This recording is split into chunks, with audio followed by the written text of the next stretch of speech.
Gunsmoke. Brought to you...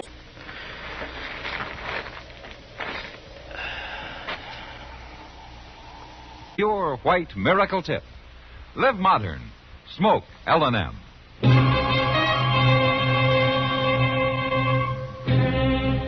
Around Dodge City and in the territory on West, there's just one way to handle the killers and the spoilers, and that's with a U.S. Marshal and the smell of Gunsmoke.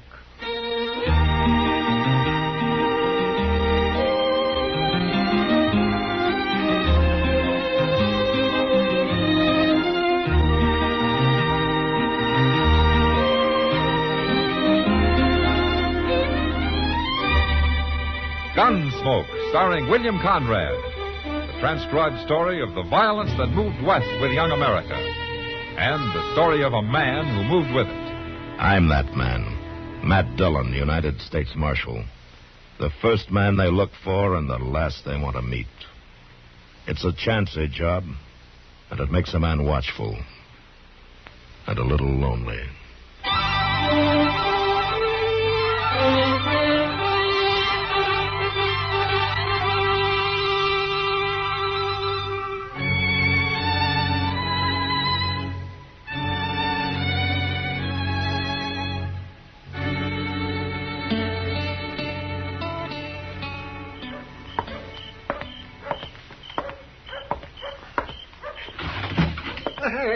Good evening, Matt. Hello, Doc. I've been waiting for you. I'm all set up. Well, might as well put away that cribbage board. We won't be playing tonight. Oh, why not? Have you found an easier mark? No, but you're going to hightail it up the street once you hear the news. Yeah? Matt, Belle's back. Belle? Belle who? Belle who? Belle Ainsley, that's who. You got a mighty short memory for a man who used to eat dinner out at her place 2 and 3 times a week. Well, she was a good cook, that's all. Besides, that was 3 years ago. Oh, Matt, you know doggone well you... Why don't you forget it, Doc? Is Jess Kreider with her? No. She's come back alone. Well, that's too bad. Too bad? Why? Just Kreider's no good. That's just why. He was wanted 3 years ago when he left here with her, and he's wanted even more now. Here, take a look at this bulletin from Wichita. Hold up at the Stockman State Bank, wounding 2 bank guards. Mm-hmm. Santa Fe, 3 counts of highway robbery. Lordsburg, hold up at the Butterfield stage, driver killed. All right, so Jess Kreider's a thieving killer. Everybody knows that. Well, that's why I'd like to see him come back. Mr. Dillon? Yeah, what is it, Chester? Guess who is back, Mr. Dillon? I already know, Chester. Yeah, but that ain't all. Chester, if one more person comes in here and tells me about Belle Ainsley, so help me... You're what, Matt? Belle. She was right outside, I was going to say. Well, come on. Come on, Chester. I'll buy you a beer.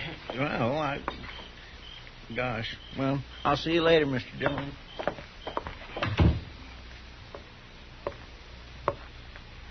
How are you, Matt?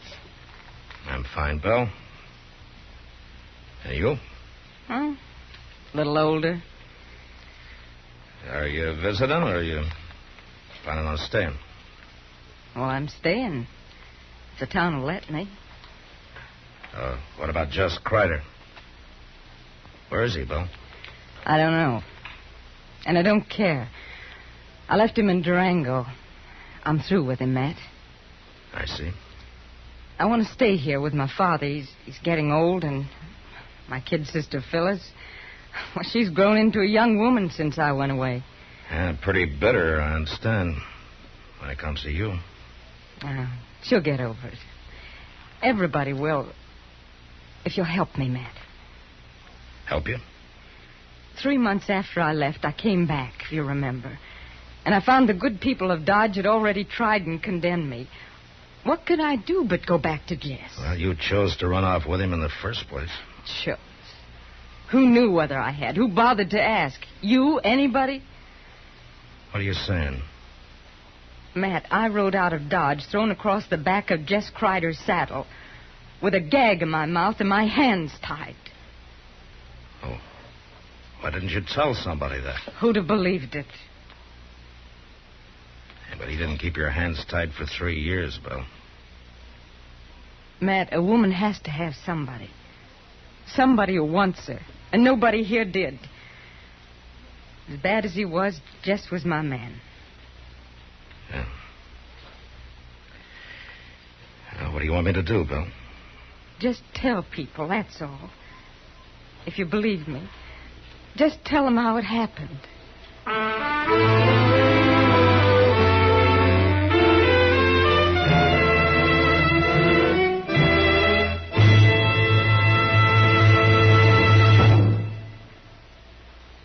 Why don't you live modern? Live modern. Live modern. Change to L&M. Only with L&M can you enjoy the full, exciting flavor of today's finest tobaccos through the modern miracle of the L&M Miracle Tip. Through the pure white Miracle Tip, L&M tastes richer, smokes cleaner, draws easier. No other cigarette, plain or filter, gives you all the flavor you want. The rich, exciting flavor you get only from L&M. So light up, free up, let your taste come alive. Live modern. Smoke L&M. Make today your big red letter day and start to live the modern way. Live modern. Get L&M today.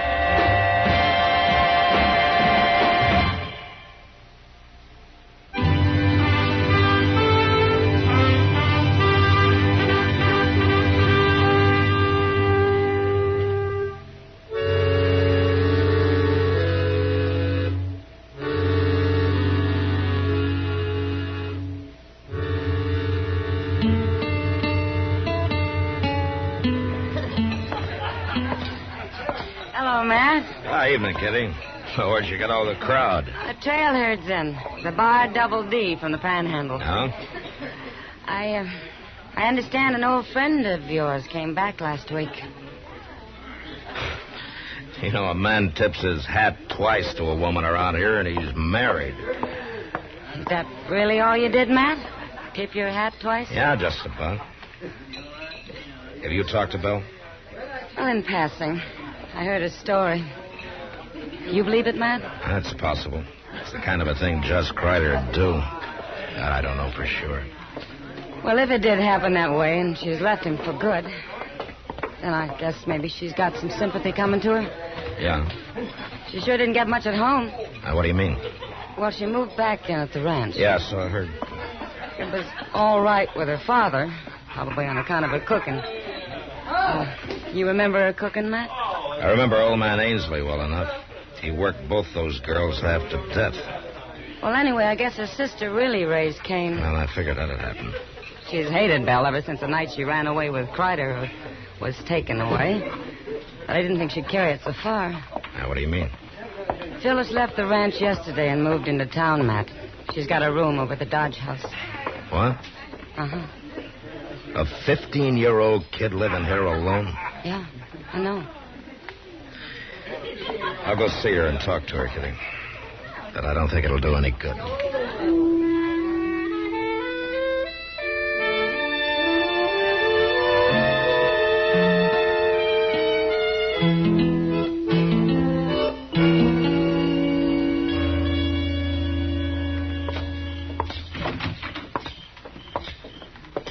Well, good evening, Marshal. Chester. How are you, Dubby? Some of my guests been kicking up their heels, have they? Dubby, I understand that the youngest Ainsley girl, Phyllis, took a room here yesterday. Is that right? Yeah, she certainly did. Wanted to get away from that environment, I reckon. I can't say I blame her, Marshal.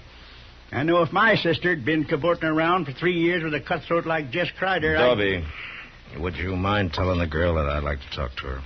Well, I can't very well do that, Marshal. Oh, why not? Well, because she up and left this evening. What? Yep. I've already let the room to somebody else. She said she was leaving the country and wasn't coming back. Leaving the country? Well, was she alone? Well, now, she walked out alone, but I kind of had the impression there was some man waiting for her outside. And you let her go? Well, there wasn't nothing I could do about it. Well, you could have told somebody, or family, or me. She's only 15, Dovey. Well, that's growed up the way I look at it. Anyway, I figured it's just another case like her sister Belle. It sure ain't none of my responsibility.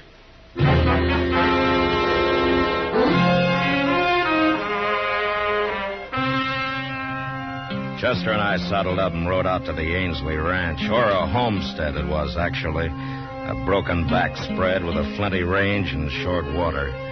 When we got there, we sat and talked with Belle and her father, all polite and formal-like, and nobody saying much of what they meant. Chester kept looking at me funny because I didn't mention young Phyllis, but I'd decided against that 2 minutes after we walked in. And I still hadn't said anything when we left. Belle came out of the yard with us. It was nice of you to ride out, Matt and Chester. Well, Nobody else from town's even been near the place. Yeah, they're slow people to change, Belle. It takes them a while, I guess. They got to get over feeling kind of awkward around you, I guess. Well, it's not only the outsiders who feel awkward around me. Oh? Well, I guess you wondered where Phyllis was. She's moved out, Matt. She took a room in town. Well, she'll get over it. A girl can be pretty flighty at that age. I suppose so. Well, thanks for coming out. Sure. You ready to ride, Chester? yes, sir. We'll see you again, Belle. I hope so. Good night, Matt. Good night, Chester. Good night. Mr. Dillon, you didn't say one word about Phyllis. Wait a minute, Chester.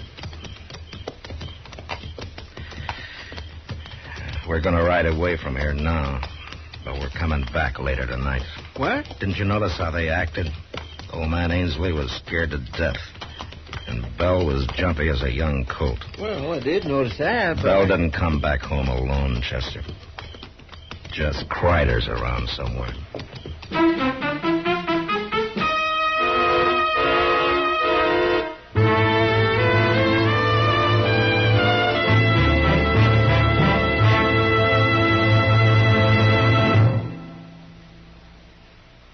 Why don't you live modern? Live modern. Live modern. Change to L&M. Yes, live modern. Smoke modern. Smoke L&M. Enjoy a modern cigarette. L&M gives you the full, exciting flavor of today's finest tobaccos. No other cigarette, plain or filter, gives you the flavor you get through the modern miracle of the L&M Miracle Tip. Through the pure white Miracle Tip, L&M tastes richer, smokes cleaner, draws easier. So light up, free up, let your taste come alive. Live modern. Smoke L&M. Make today your big red letter day and start to live the modern way. Live modern. Get L&M today.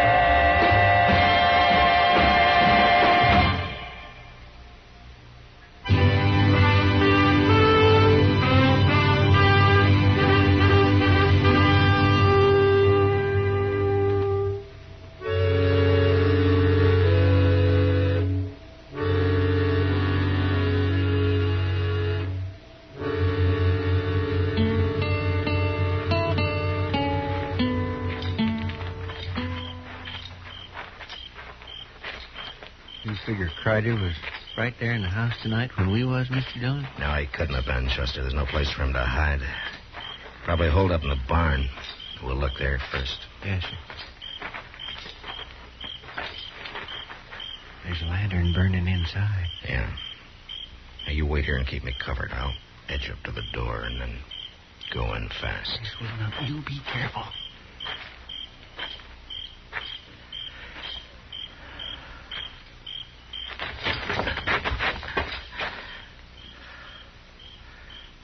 Kreider?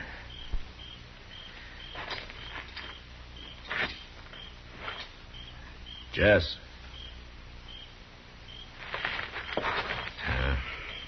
Come on in, Chester. He ain't here? No, but he has been. You see that blanket on that straw there? It's made up for a bed. Yeah, well, maybe he's up at the house now. I don't think so. The only horse in here is that old Spavin mare Ainsley uses on the buckboard. Jess Kreider'd have the best mount he could lay his hands on. Maybe the two of them got spooked up and made a run for it. Well, maybe, but I don't think so. Get your hands up, Matt. Well, You too, Chester. Oh, well, Jess? Jess? Forget it, Belle. He's too far away by now to hear you.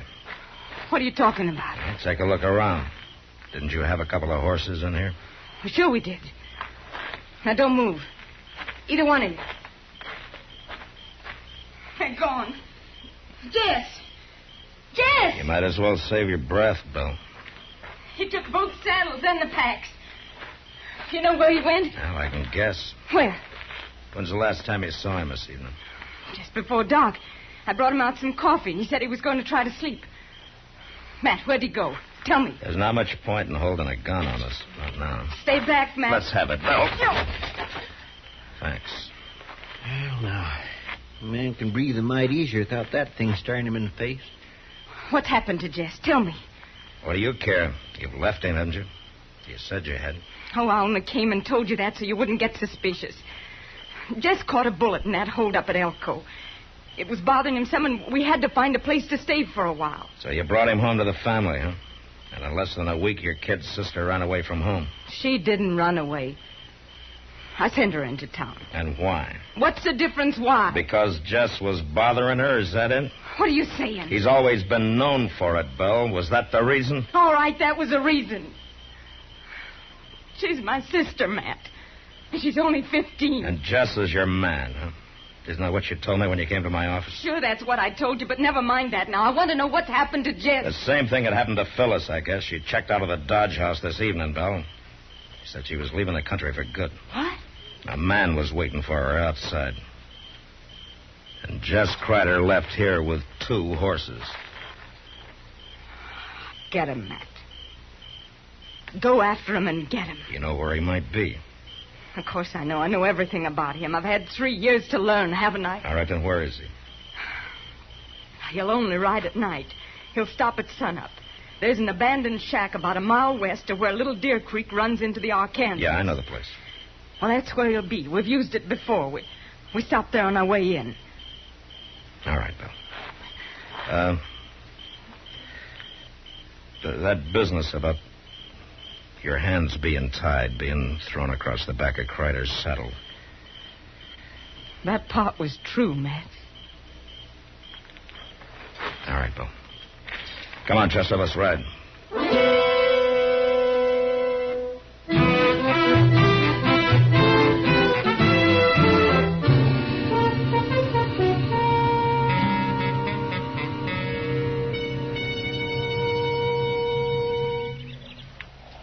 Come out of that shack all day, Mr. Dillon. He will, Chester. They just got here. Those horses are still sweating. He won't leave them standing there saddled for long. It wouldn't be too hard a chore to slip up through that plum thicket there at the back. No. If he fights, I don't want the girl in it. We'll just wait till he comes out. Doggone if I can understand. And then go in fast. This will not do.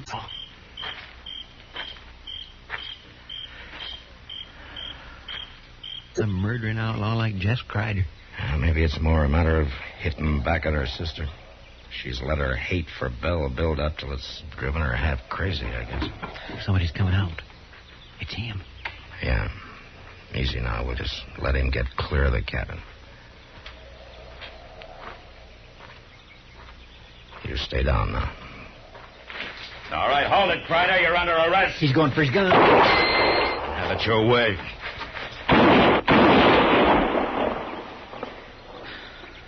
Okay, Chester.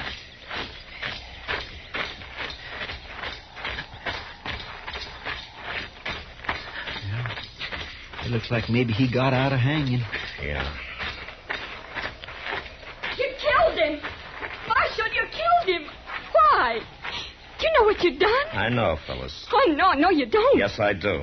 I've kept you from making an even bigger fool of yourself than you already have. Oh, what are you saying? I love him. We were going to be married. Well, we were. Phyllis, you better go home and talk to Belle about that. Oh, Belle, I'll never say a word to her again as long as I live. Now, you listen to me, Phyllis. You got to get rid of that hate of yours. If you don't, it's going to ruin your life for good. Now, you go home and you talk to Belle and you listen to what she's got to say before you judge her. No, I won't go back. Yes, you will. I can't. Not now. Nobody will ever know about this, Phyllis. I promise you. Jess Kreider was alone when I found him. Now, there's your horse. And he's still saddled. I can't. I don't want to. I know what you need, young lady. You see that plum bush over there? Well, I'm going to cut me a switch off of that, and if you're not out of here in 1 minute... Oh, you wouldn't. No, I wouldn't, huh? You just watch me. Marshal. Yeah? I've been thinking, Marshal. Maybe I'll go home after all.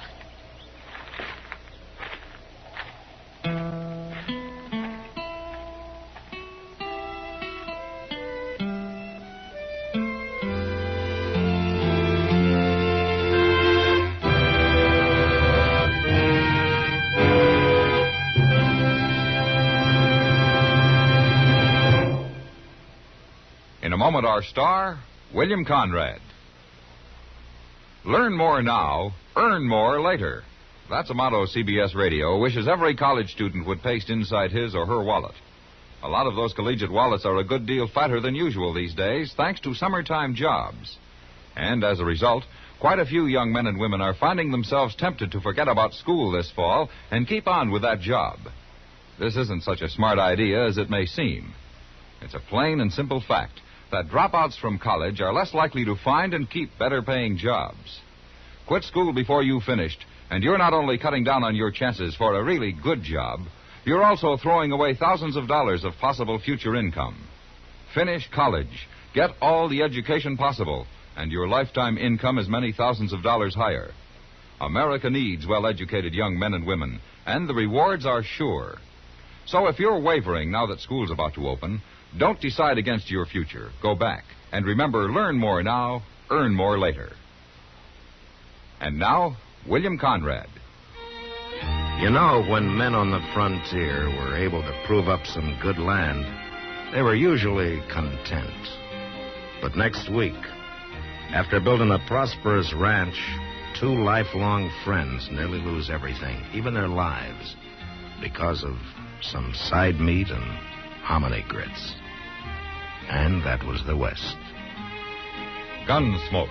Produced and directed by Norman Macdonnell, stars William Conrad as Matt Dillon, U.S. Marshal. The script was specially written for Gunsmoke by Les Crutchfield, with editorial supervision by John Meston. The music was composed and conducted by Rex Corey.